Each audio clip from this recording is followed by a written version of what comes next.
Ses œuvres ont défini son époque. Ainsi parle Martin Scorsese de l'américain Saul Bass, réalisateur en 1975 d'un unique film, Phase 4, ressorti en salle mercredi, mais surtout graphiste de génie et inventeur du générique moderne. Mais comment définir le style Saul Bass et qu'en reste-t-il aujourd'hui? Réponse avec Tom Kahn, graphiste et designer franco-japonais, auteur entre autres des remarqués génériques d'Enter the Void et de Good Time, en salle cette semaine, et disciple comme tant d'autres de Saul Bass. C'est-à-dire que c'est quelqu'un qui ne va pas faire juste une illustration. Il va réfléchir au concept du film. Qu'est-ce qui va faire qu'on comprenne le film ou que ça soit intriguant.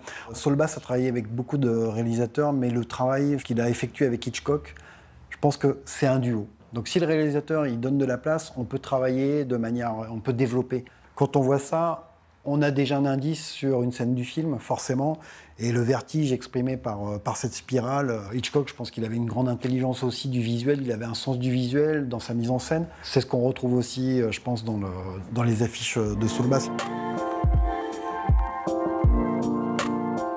Avant Saul Bass, il n'y avait pas cette fonction de prologue, en tout cas d'ouverture de rideau que Saul Bass a créé. Saul Bass, lui, il est rentré dans une manière où la séquence de titrage, vraiment l'opening title, il est vraiment fait pour s'immerger dans un univers, pour rentrer dans la narration, pour rentrer dans l'histoire. Après, graphiquement, il a fait aussi des choses qui traduisent un univers qui est peut-être différent de l'histoire du film, mais qui va en tout cas participer à l'émotion, à l'ambiance, et plonger le spectateur, en tout cas, on va dire le rendre perméable à ce qu'il va voir.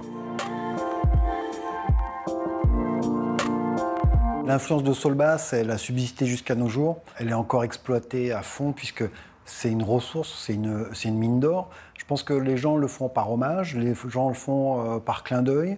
Il fait partie de l'histoire du cinéma. On peut citer dans les génériques connus, très graphiques, le générique de Mad Men. C'est vrai que cette silhouette-là, on dirait la silhouette de Anatomy of a Murder.